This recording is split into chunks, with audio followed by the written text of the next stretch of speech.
అంటే ఎవరైనా ఒక రంగం వైపు రావాలంటే వాళ్ళకంటే ఒక ఇన్స్పిరేషన్ ఉంటుంది. మీరు ఈ కరసాము వైపు ఈ రంగం వైపు రావడానికి ఎవరి ఇన్స్పిరేషన్ మీకు? ఫస్ట్ టైం మా ఇంట్లో మా నాన్న మా పెద్దనాన్న చేస్తుండేవాళ్ళు చిన్నప్పుడు. బట్ నేను రోజు టీవీలో చిరంజీవి గారి సినిమాలో చిన్న క్లిప్ కొండవీటి దొంగ సినిమాలో కరసం ఫైట్ ఒకటి ఉంది, కైకాల సత్యనారాయణ గారికి చిరంజీవి.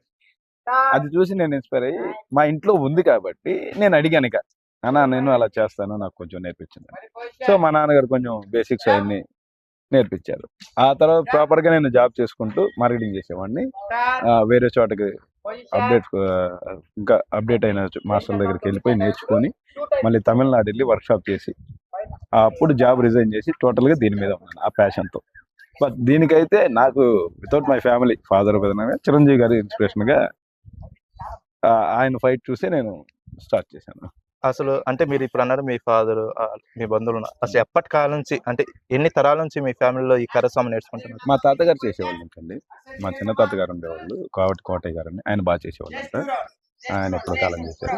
ఆ తర్వాత మా నాన్న మా పెద్దనాన్న బాగా చేయడం చూశాను నా చిన్నతనంలో.